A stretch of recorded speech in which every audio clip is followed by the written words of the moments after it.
Alhamdulillah wa syukrulillah wa la haula wa la quwata illa billah. Asyhadu an la ilaha illallah, asyhadu anna Muhammadan abduhu wa rasuluh la nabiyya ba'da.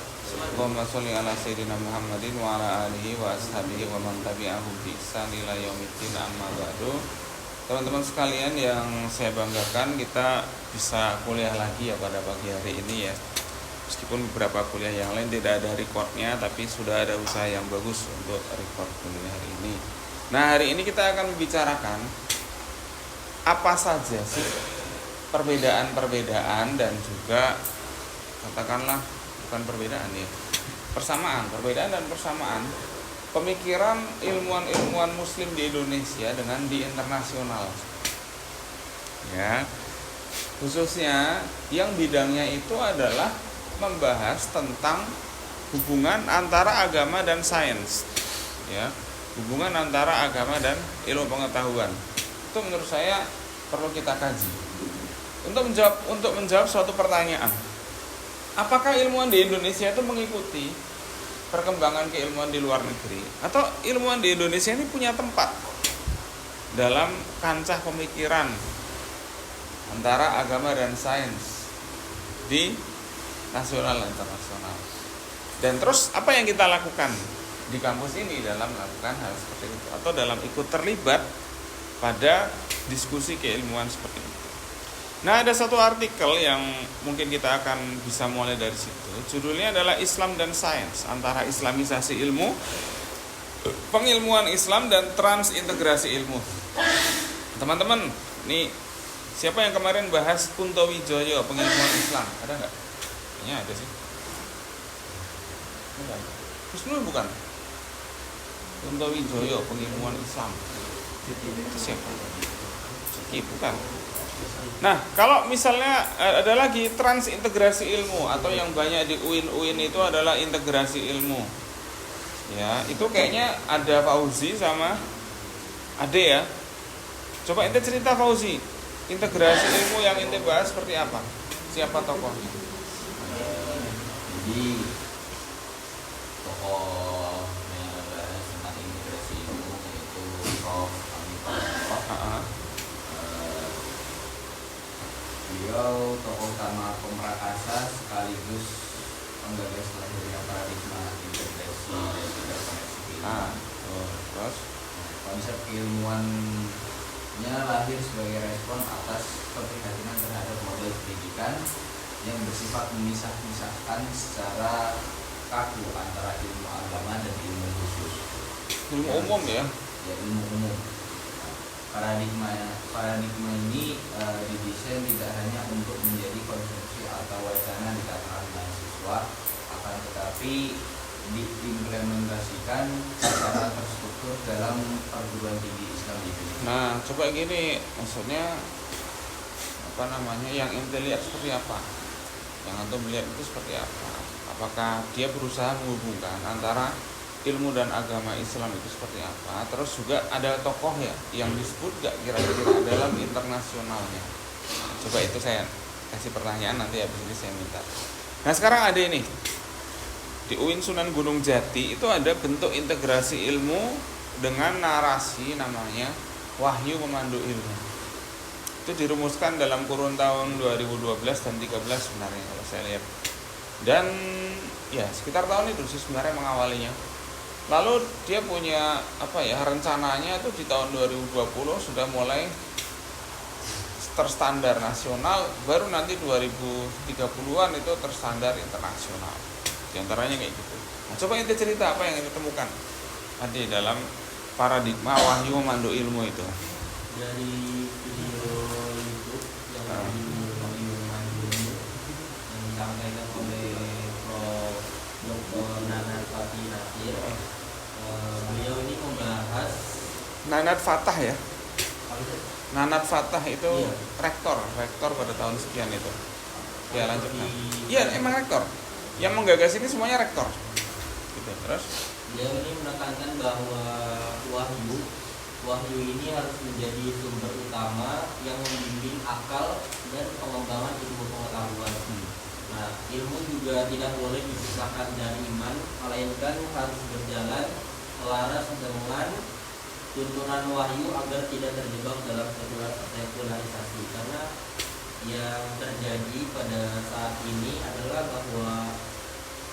banyak orang-orang luar yang berusaha memisahkan antara ilmu agama dan juga ilmu pengetahuan, sehingga terjadilah sekularisasi di mana-mana. Ya, jadi memisahkan antara ilmu agama dan juga ilmu pengetahuan. nah, terus kenapa dia memilih wahyu pemandu ilmu? Metaforanya apa? Gambarannya seperti apa? Nah, ini nanti Fauzi juga saya tanya nih. Nah, apa alasannya memilih itu?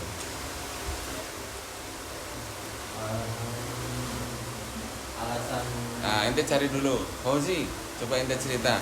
Gambarnya paradigma integrasi interkoneksi itu gambarnya apa? Metafora itu gambarnya. Digambarkan sebagai apa? Ada di situ lah, ente baca. Digambarkan sebagai jaring laba-laba atau spider web. Pusing tuh kalau belum ketemu. Ya. Jadi ilmu pengetahuan itu digambarkan seperti jaring laba-laba. Kenapa jaring laba-laba? Jaring laba-laba itu dari semua sisinya itu akan nyambung ke tengah. Dia punya senternya, dia punya sesuatu yang menjadi pokoknya di tengah itu. Dan makin keluar jaring laba-laba itu makin besar. Ya meskipun ada juga, tapi garis-garisnya itu juga punya keterhubungan antara satu sama lain. Artinya sebenarnya ilmu pengetahuan itu dalam pikiran atau para ilmuwan muslim itu yang zaman dulu itu tidak ada misal antara ilmu agama dan sains. Ibnu Sina yang seorang dokter itu juga punya buku-buku yang tulisannya tentang keagamaan. Ya. Masih banyak lagi yang lain, itu baru satu bukti. Dan yang namanya ilmuwan itu ya benar-benar ilmuwan zaman dulu itu yang ngerti sains, ngerti ilmu umum, ngerti apa dan lain sebagainya. Itu seperti itu, dan itu enggak semuanya orang bisa melakukan. Makanya kita hanya mungkin belajar pada sedikit saja untuk wawasan kita biar tahu, ya, biar menjadi pemahaman kita bahwa ilmuwan muslim itu bukan hanya yang bisa ngaji, bisa sholat, bisa ngimam, bukan itu, tapi juga punya kemampuan lain dalam bidang sains dan mengerti juga sejarah-sejarah ilmu pengetahuan serta bisa menghasilkan pemikiran-pemikiran yang cocok untuk diterapkan. Ya, itu seperti kita ini di Gontor melakukan itu, ya kan? Coba untuk melihat bagaimana teori dan metode pendidikan di Gontor itu berbeda dengan di kampus-kampus yang lain. Ya. Salah satunya yang paling menarik itu adalah dengan penugasan yang agak-agak kadang-kadang mission impossible. Mission impossible kan ya? Ya mungkin bukan impossible tapi apa namanya? Ada apa ya istilahnya itu? Ada tingkat kesulitan yang tidak pernah dikerjakan oleh orang-orang seusia antum di luar sana. Ya. Contohnya apa? Koordinir kegiatan-kegiatan kayak alhamdulillah itu. Gitu. Kurban. Dan nanti makrab, ada nanti apa? Itu kegiatan-kegiatan itu untuk mengasah. Terus juga kita memaksa untuk membaca hal-hal yang sulit, memahami hal-hal yang tidak biasa dipahami oleh orang-orang seusia antum. Itu juga pendidikan akan sebuah doa. Demikian pula dengan saya. Apa kesulitan yang saya hadapi kira-kira? Kan kita tahu. Ya kan? Salah satunya adalah sumber daya. Sumber daya itu maksudnya gimana ya? Saya kan sini kan harus sepeda motor, harus meluangkan waktu dan lain sebagainya itu. Semua orang punya pengorbanan masing-masing. Latihan-latihan itulah yang kita rasa metode pendidikan yang berbeda. Anak kelas 6 mengurusi panggung gembira sekian banyaknya. Dia bahkan memimpin orang-orang yang seangkatannya yang kadang lebih tua juga. Emang kalau dipikir-pikir di dunia luar, di pendidikan luar nggak ada. Bukan nggak ada ya, ada cuma jarang banget. Bahkan tidak jarang antum harus bertengkar dengan orang lain. Tapi di situ antum jadi berlatih. Oh iya, gimana cara saya berdamai? Oh iya, gimana cara saya bisa menyampaikan kepentingan saya pada orang lain? Gimana saya bisa nego dengan dosen? Nah, itu adalah latihan-latihan. Nah, ilmu pengetahuan sebenarnya juga demikian. Ya, di kancah internasional itu ada istilah-istilah Islamisasi ilmu, ya kan? Terus siapa yang kemarin saya minta bahas Syekh Hussein Nasr, ada nggak? Sacred science, Iya. ya kan? Nah itu juga istilah-istilah itu dicetuskan oleh pemikir masing-masing berdasarkan lokasi geografis terjadi masalahnya, ya kan? Kalau Syekh Hussein Nasr ini orang Iran yang mengungsi ke Amerika, ya, ini orang Iran maksudnya, mengungsi ke Amerika, sekarang masih di Amerika, ya. Dan itu menyatakan bahwa melihat sains modern ini tidak sakral, maksudnya tidak sakral itu seolah-olah memperlakukan alam sebagai sesuatu yang boleh diapa-apakan tanpa batasan apapun, tanpa aturan moral, tanpa aturan ilmu pengetahuan yang lain. Itu kan sama kayak kita ngomong di Unida itu. Pak Yai sering ngomong sakral. Apa sih artinya sakral itu? Artinya sakral. Sacred, kalau sacred science itu sakral. Sakral itu apa? Ini sakral ini tidak boleh diartikan sebagai pada sakral mitologis. Ini tempat ini sakral. Kenapa? Ini kalau kita macam-macam itu nanti kualat, bukan arti seperti itu. Atau itu kalau ada pohon ditebang nanti kita kena penyakit atau apa. Bukan arti yang sakral dalam tradisi mitologi. Tapi sakral ini ada hubungannya dengan Tuhan. Ada nilai pahalanya. Nah, gambarannya seperti itu. Kalau kita dalam bahasa Gontor kan kayak gitu. Nah, itulah namanya mengintegrasikan agama dalam kegiatan ilmu pengetahuan. Nah, itu kayak gitu. Kalau teman yang mengerjakan alhambra, yang mengedit video dan lain sebagainya, itu sakral apa enggak? Sakralnya apa? Ada amanah di situ. Gimana ngedit video yang bisa menghasilkan edukasi, menghasilkan pemikiran yang benar. Meskipun aku ngeditnya sambil laptopnya ngehengkek, ada yang harus ngedit semalam kan, ada yang render habis dulu hilang, ada yang itu sakralnya di situ. Semua kegagalan antum itu terhitung sebagai pahala. Ya, teman-teman masih ingat nggak dalam surat At-Taubah itu? Wa maka al-mu'minuna liyamfiruka. Coba kita cari Rio, ayat sebelum ini apa? Itu yang penting. Ayat sebelum ini lah yang penting. Browsing tadi. Tahu nggak ayat berapa itu? Wa maka al-mu'minuna liyamfiruka. Ayat sebelumnya itu yang penting. Untuk memaknai apa kegagalan kita, apa kegagalan kita itu di mata Tuhan itu seperti apa sebenarnya. Di ayat sebelumnya itu maka li ahli madinati wa man haulahum an yatakhallafu an rasulullah. Itu sebelumnya, jadi ayat itu sebelumnya menceritakan bahwa orang-orang muslim itu mestinya tidak boleh untuk tidak taat kepada Rasul, tidak boleh mengabaikan perintah Rasul dalam berperang dan melakukan hal-hal jihad yang lainnya. Kenapa? Karena jihad itu, walaupun antum gagal, antum dapat pahala, walaupun antum terbunuh, proses dalam jihad itu dapat pahala. Sama juga dengan menuntut ilmu. Proses antum gagal itu juga ada pahalanya. Jadi bukan makna gagal itu seperti di barat, kalau gagal nanti kita depresi, nanti kita ini, nggak ada. Dalam Islam yang namanya gagal itu ada pahalanya. Apalagi dalam konteks menuntut ilmu. Coba ini saya ada di situ. Gimana kita di pondok itu mengintegrasikan? Kalau kita di pondok itu memasukkan, kalau bahasanya, siapa yang bahas tentang Islamisasi ilmu alam-ras? Ada juga. Perbandingan tuh. Oh, perbandingan. Nah, di Varian. Saya kan jadi yang ini apa? Twin Tower. Oh, Twin Tower, Surabaya. Apa maksudnya Twin Tower itu? Menjembatani antara ilmu pengetahuan dan agama sama itu. Nah, iya. Nah, kan jadi mulai terbentuk kan, ini begini loh maksudnya, ini begini. Ini biar jangan baca satu-satu, aku capek. Kalau Arayan apa yang aku nggak sebenarnya? Respon kritik. Ya, respon dan kritik terhadap sensasi. Apa yang ente baca dari sini? Respon dan kritiknya. Itu dari juga nih ya. Ini baca dari sini isinya. Kayak usul itu, respon dan kritik itu. Ya.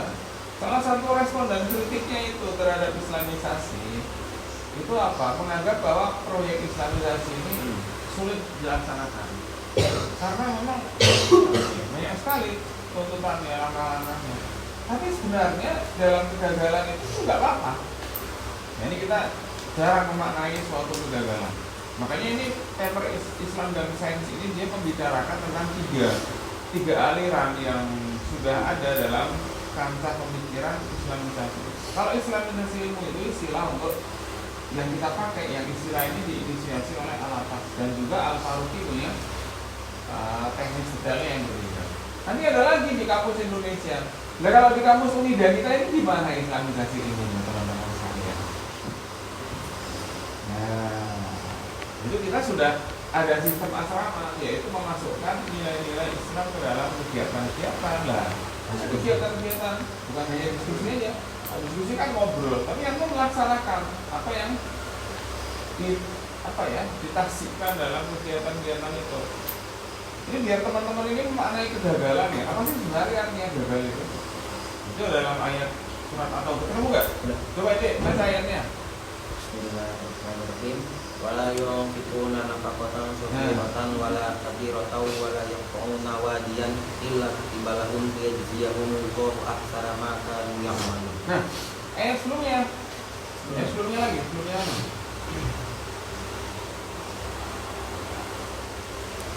Maka nali ahli Madinah wa man hawlahum minal a'rabi ay yatakhallafu an ar-rasulillah wa la yarghabu bi anfusihim an nafsihim. Dzalika bi annahum la yusibuhum dhama'u wa la nasabu wa la mahmasatun fi sabilillah wa la yatawuna mawti ay yaghithul kuffar wa la yanaluna min aduwwin nailan illa kutiba lahum bihi amalun shalih. Nah itu tolong dikoi pasal ayatnya kalau biar baca semuanya. Maka nali ahli Madinati an wa man hawlahum minal a'rabi an yatakhallafu an rasulillah. Jadi dalam kondisi-kondisi yang terjepit, kondisi-kondisi yang berat seperti itu tuh kita nggak boleh untuk saling menyalahkan atau apa dan lain sebagainya, mencari siapa yang salah, mencari apa dan lain sebagainya. Kita harus tetap menyatukan diri dan juga apa itu di situ ada terjemahannya nggak? Ada. Nanti nggak ngerti nanti coba di pasal terjemahannya. Ya, coba tuh nanti baca di hari masing-masing. Dan kabian nahum la yusibuhum dhama'un. Apa itu dhama'un? Tidak tahu kan? Makanya lihat di situ. La yusibuhum dhama'un wala mahmasatun fi sabilillah wala yanaluna min aduwwin nailan. Sebelumnya nih sebelumnya wala yata'una mawti'an yaghidul kuffaru wala yanaluna min aduwwin nailan. Coba dibaca di hatinya masing-masing. Apa artinya itu? Bahwa dalam ayat itu disebutkan bahwa segala pengorbanan kita untuk mencapai ridho dari Allah Subhanahu wa taala itu ada nilainya. Untuk mengerjakan sesuatu itu dengan keikhlasan dan kadang gagal, kadang berhasil itu ada nilainya. Itulah yang disebut sebagai sakral. Itu pada ayat tersebut. Bahkan orang itu, Anda melihat dalam terjemahannya, bahkan orang itu walaupun terluka, walaupun tidak berhasil, walaupun apa, illa kutiba lahum bihi amalun shalih. Termasuk amal itu. Jadi ini nggak main-main, ini kita belajar ini nggak main-main. Apa yang antum kerjakan, ngurus alhambra dan lain sebagainya, itu adalah bagian dari perjalanan panjang. Walaupun nggak berhasil, itu adalah amalun shalih. Nggak ada masalah nggak berhasil itu. Sekarang ini kita seolah-olah harus berhasil semuanya. Saya bilang berhasilnya itu kita mengerjakan sesuatu dengan ikhlas dan juga apa ya istilahnya, mengedepankan pendidikan, bukan mengedepankan keinginan kita doang. Nah, itu yang berhasil itu di situ. Yang berhasil dari kita di sini itu mengintegrasikan ilmu itu. Maksudnya apa? Kita tetap bisa menggunakan ilmu pengetahuan untuk kepentingan umat Islam. Itu adalah yang berhasil. Nah, teman-teman, makanya kenapa tema kita fotografi ini seperti apa dan lain sebagainya. Itu juga kita dalam rangka itu. Ya. Nah, ini kita membahas dalam konteks komunikasi apa? Jadi ada 3 respon Islam terhadap ilmu pengetahuan ya. Jadi kita ini merespon ilmu pengetahuan modern. Kan kita jadi tahu kan kalau ada teori-teori ilmu dari barat yang masuk ke dalam peradaban kita, itu kita bisa tidak memakai itu. Ya. Contohnya apa? Gimana cara kita konten? Tren apa yang kita ikuti atau apa yang tidak kita ikuti? Kita beda. Itu harusnya memahami itu. Ini kayak foto kemarin, ngomong apa ya? Itu gimana gitu. Nah itu jangan ditampilkan dalam media sosial kita. Balik, ya emang keren, harusnya keren. Itu mestinya itu kayak gitu itu. Nanti sambil dakwah kemana itu lebih keren. Kalau ente tuh punya prestasi, misalnya bisa dakwah dengan cara ente kayak gitu, ini nggak disebut melanggar, tapi ente disebut keren. Keren itu bukan karena penampilan doang, tapi juga ada aksinya. Kalau Mauzi itu kayak gitu penampilannya, tapi berhasil mengislamkan orang-orang suku-suku pedalaman atau apa dengan gayanya kayak gitu, itu prestasi dan keren. Bukan terlihat titik-titik. Kan gitu kan. Saya yakin itu siapa namanya yang mengkritik medsos ente itu, kalau ente udah punya banyak prestasi nggak akan kritik lagi.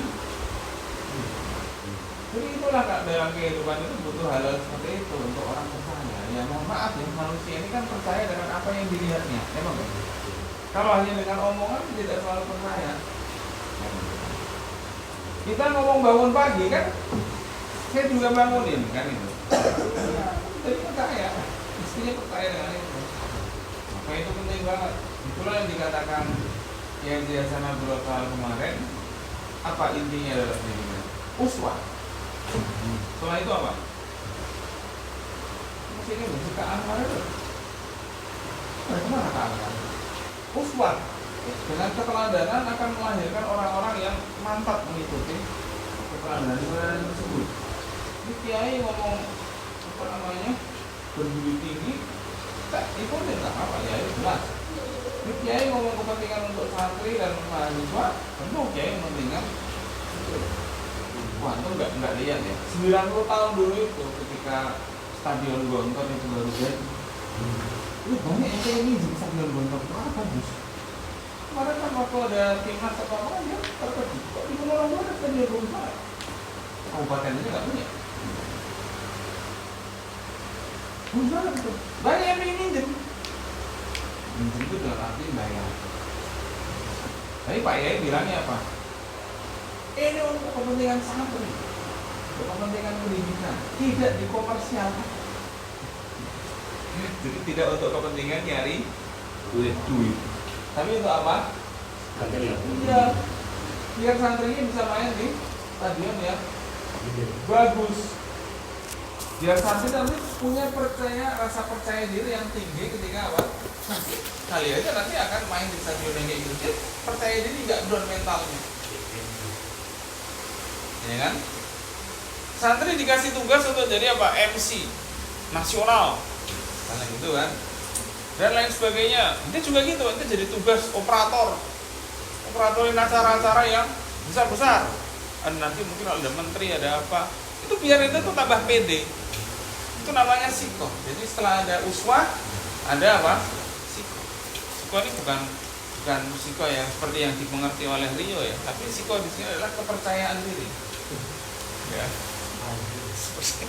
Bukan seperti yang antum mengerti di pondok-pondok itu bukan. Tapi ini kepercayaan diri. Jadi karena ada keteladanan itulah akhirnya yang ikutin jadi percaya diri. Oh ini bener ini. Oh ini insya Allah berkah ini. Nah, gitu. Karena antum mudah mengikuti sesuatu kalau ada contohnya kan gitu kan. Itulah kenapa kita kalau makrab ya kita ya ikut. Walaupun sebenarnya enak di rumah. Gitu kan. Walaupun sebenarnya enak ada acara yang lain, tapi kita paksakan untuk ikut. Itu juga buat saya juga latihan. Ya. Ini latihan buat kita semuanya. Nah, itu. Setelah ada siko nanti ada apa? Apa ini? Nggak tahu. Jadi setelah ada kepercayaan diri, nanti akan ada muncul hal-hal yang lain. Ya. Ada ketaatan. Setelah ada ketaatan nanti ada berkah.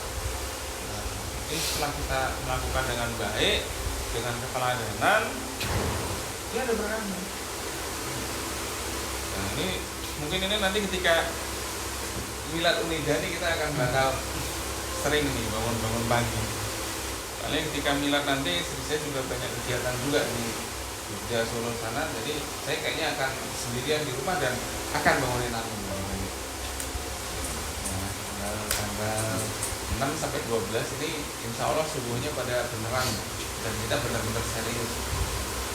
Karena kita harus mengurus yang lain.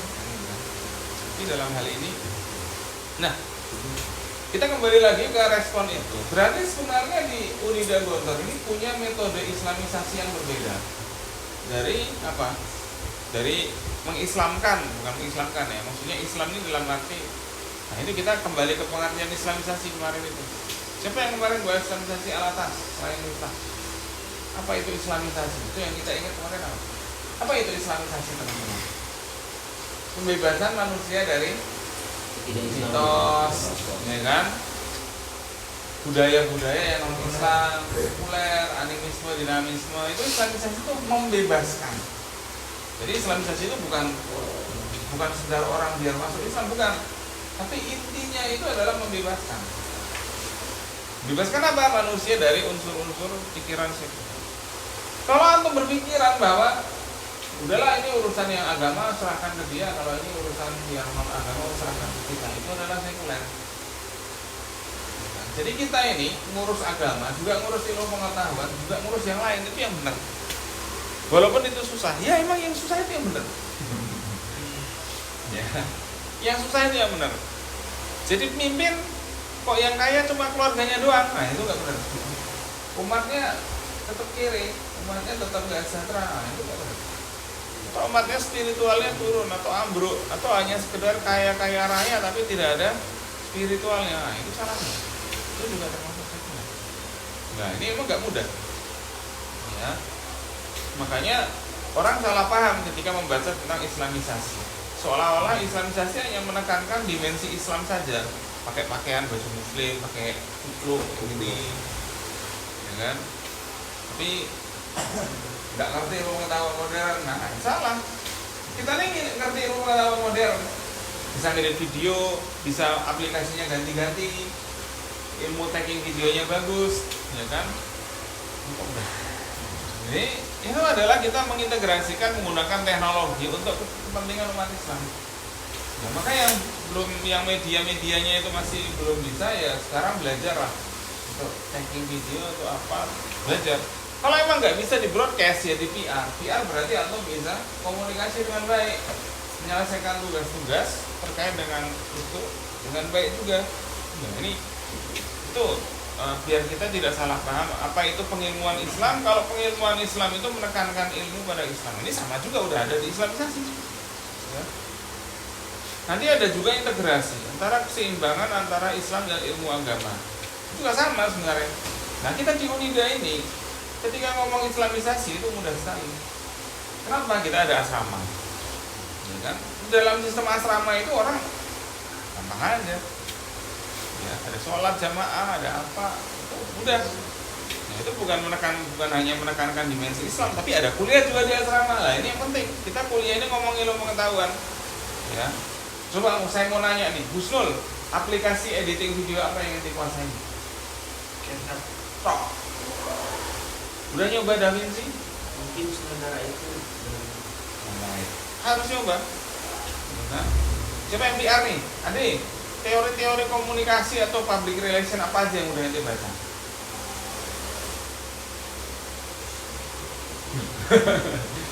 Loh ya kalau antum PR itu, antum harus tahu teori-teori dalam negosiasi, praktek-praktek dalam negosiasi. Nah itu praktek-praktek dalam event management seperti apa? Gimana alur manajerial atau alur berpikirnya suatu kepanitiaan? Mungkin saya ngajak Givari nih. Kemarin kapan kok nggak ada ketika rapat? Givari sama siapa namanya Fazlul, mau izin. Wah dia kemarin ya.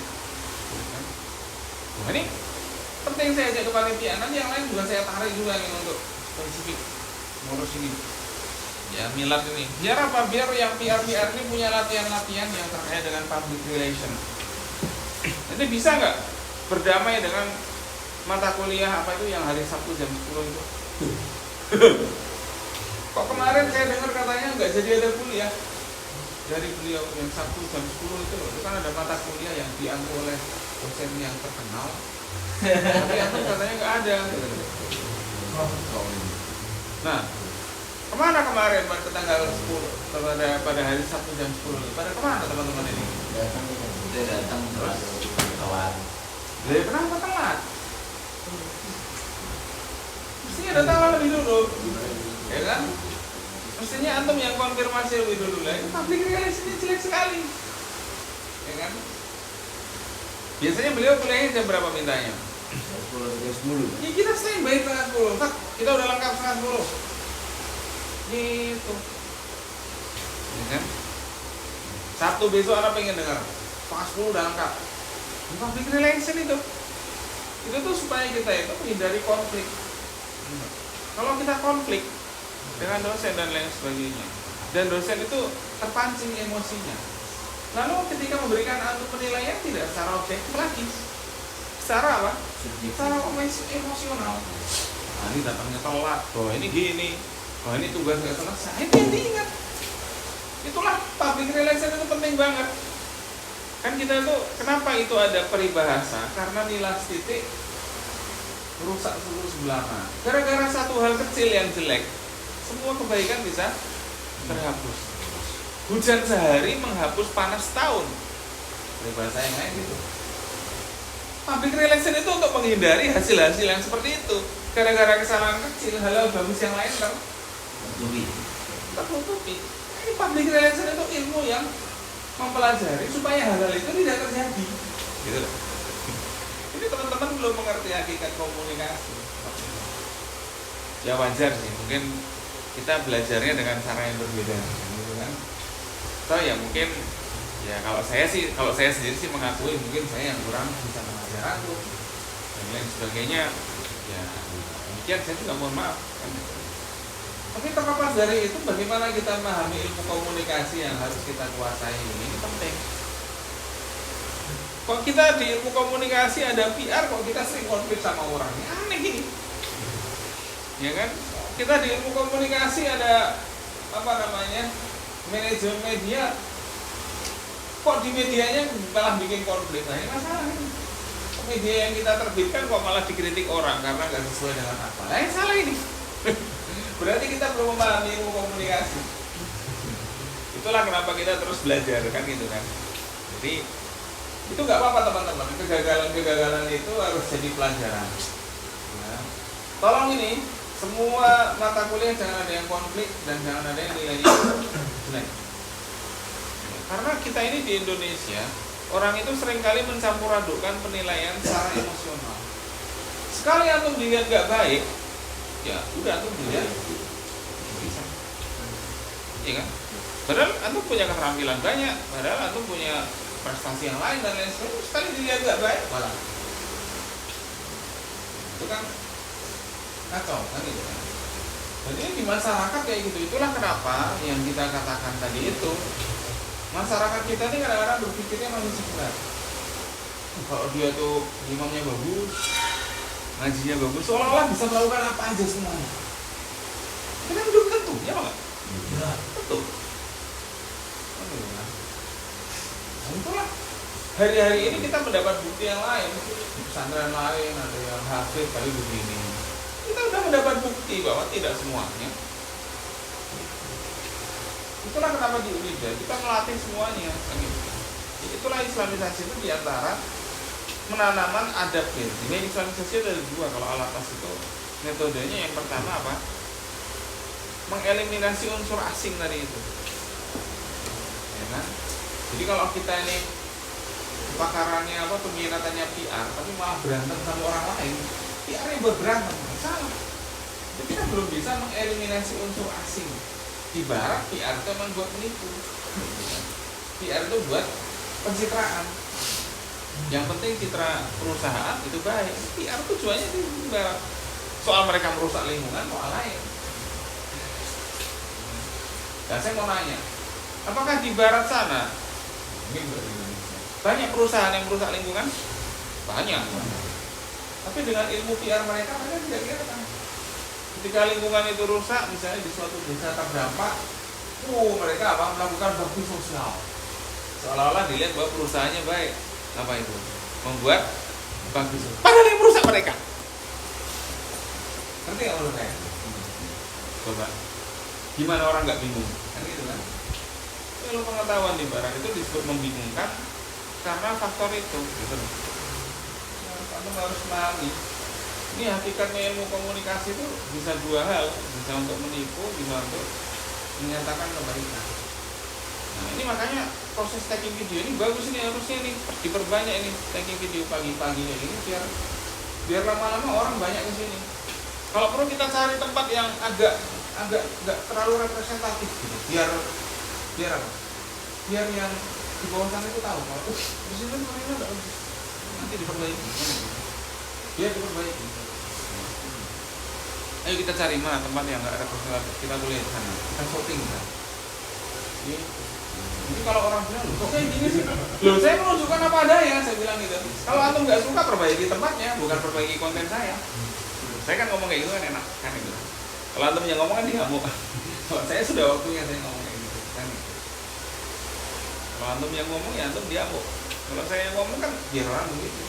Kita mau menyadarkan orang tentang pentingnya asrama dalam pembinaan mahasiswa. Oh nggak penting, kan gitu.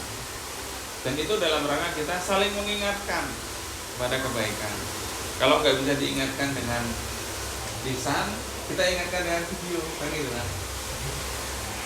Kalau diingatkan dengan peringatan dan dengan dengan masukan, kita ingatkan dengan video, kan gitu. Man ra'a minkum mungkaron falyughayyirhu. Nah, kalau saya tambahin falyughayyirhu bi video. Falyughayyirhu bi viralihi.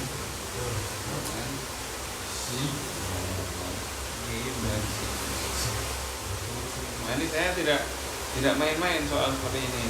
Kita benar-benar mau serius meningkatkan kualitas asrama. Sudah ada di sana sini perbaikan. Kita tambah lagi biar tambah bagus. Itu. Pun kita kadang-kadang mungkin konflik komunikasinya, biarin aja. Karena ada orang konflik itu gara-gara komunikasi. Itulah kenapa ketaatan itu penting. Jadi paling enggak komunikasi itu apa? Sekarang ini ya antum jarang komunikasi di grup Ilkom 5 ini karena antum sudah punya grup Ilkom 1 kan gitu. Memang itu perilaku komunikasi. Saya sudah tahu itu. Wah, saya sudah tahu dan membaca ketika udah ada WA ini, orang kan mungkin merasa nggak enak gitu. Padahal kalau sama saya nggak mau, biarin aja. Jadi orang itu biasa jujur dengan saya, ngomong apa adanya dan apa masalahnya. Terus kita cari jalan keluarnya. Itu ya. Jadi kita bukan apa, kita mengingatkan. Termasuk nanti ada yang kata saya salah ya, untuk ingetin kayaknya kayak gini. Terus juga ya, dari kanan. Jadi biasa. Ya, saya pun juga mengambil muhasabah dalam ketika belajar bareng antum. Oh kayak gini. Oh kayak gini. Saya juga mengambil pelajaran. Ini itulah namanya kita semua menjadi masyarakat yang belajar. Ya. Maka nanti ini ketika kegiatan milad atau apa akan saya banyak ajak antum untuk terlibat. Ya, ada yang alhamdulillah siapa. Pokoknya semuanya harus sibuk dalam kegiatan menuju milad nanti tanggal sekian Juli itu. Saya ingin semuanya sibuk, terlibat dan juga tidak ada yang pasif. Semuanya aktif. Mesti akan capek. Saya yakin mesti akan capek. Dan saya yakin mesti akan banyak pengorbanan. Tapi itu yang kita cari. Latihan-latihan semacam itulah yang mau kita kita lalui. Biar dalam kehidupan kita ini banyak latihan-latihan yang bagus. Jadi gitu ya. Jadi itulah bagaimana caranya memasukkan nilai Islam ke dalam kehidupan itu diantaranya lewat kegiatan, lewat apa lagi tadi, praktek. Bukan hanya lewat ceramah ya, kalau ceramah ya kurang. Kita ngomong asrama 24 jam. 24 jam dengan apa namanya tadi? Sisa-sisa apa yang ada yang menyalakan dupa kayak ini. Nah itu. Mana itu? 24 jam. Malamnya emang hidup, tapi paginya pada mati. Harusnya paginya juga bangun. Ya kan? Kalau 24 jam itu tidur pada waktunya, bangun pada waktunya. Tapi sesekali waktu perlu begadang, ya bisa, harus dia begadang. Tapi tetap bisa bangun subuh. Nah, kadang-kadang seperti itu.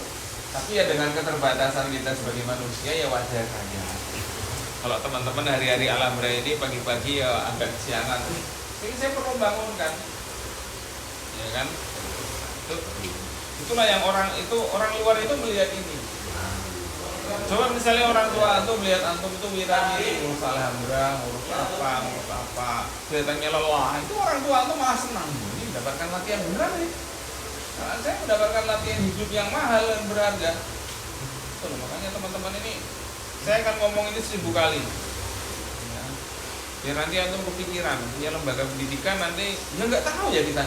Kali aja nanti ada yang jadi menantunya kiai, bukan apa. Tahu. Atau tahu-tahu antum itu apa namanya? Kok terlibat nanti di pesantren atau di orang dapat menantu orang kaya pengen dirikan pondok. Antum nggak tahu kalau kita doa yang baik aja. Ya kan? Bukan hanya kaya tapi juga apa namanya? Baik dan punya komitmen terhadap umat Islam. Banyak orang-orang kaya di luar sana dan punya komitmen terhadap Islam banyak. Cuma mereka nggak tahu caranya untuk turun ke masyarakat ini. Nah, penting ini kita ini yang menjembatani orang-orang seperti itu. Ya, oleh karena itu kita harus tahu apa yang ada di masyarakat. Kita harus tahu apa yang ada di era modern. Ya, saya rasa seperti itu ya teman-teman. Kuliah yang bisa saya sampaikan. Jadi ada perbedaan ya. Kalau Islamisasi itu orang luar hanya melihat seperti menggunakan atribut Islam saja. Ya kan? Padahal Islamisasi di Gontor bukan itu, bukan hanya atribut aja, tapi ada kegiatan, penanaman akhlak, penanaman moral. Nah ini Islamisasi di Gontor ini beda, Islamisasi di Unida ini beda. Ya kan? Ada kepemimpinan, ada semuanya ada. Cuman memang tidak semuanya terlibat. Nah, ini masalah. Jadi kalau antum itu lulus dari Gontor kok apa namanya kepemimpinannya masih kurang, antum nggak usah nyalahkan orang lain, antum salahkan diri antum kenapa ikutan. Ya saya selalu buka itu open recruitment, volunteer, banyak yang ikut. Tapi bukan orang sini malah yang ikut, yang sini malah saya paksa, ya kan? Malah jadi nggak enak. Di luar sana saya bisa mendidik, tapi di sini kok malah saya kurang, saya nggak enak. Makanya teman-teman ini mohon maaf kalau saya paksa. Kenapa? Di luar sana biasa dalam maksa menuju pada kebaikan itu kata apa ya gitu ya. Nah kalau integrasi ilmu tadi yaitu apa, keseimbangan antara ilmu dan agama, pokok-pokoknya seperti itu. Tolong dicari lagi tuh tokoh-tokohnya ya. Fauzi itu siapa yang dikutip di situ, dikutip siapa ilmuwan internasionalnya, Adik. Terus yang lain yang belum saya tanya, ini Gifari dalam apa, Rio apa ini semuanya bisa akan saya tanya gantian ya. Oke, itu yang bisa saya sampaikan. Kita tutup dengan bacaan hamdalah. Alhamdulillahirabbil alamin.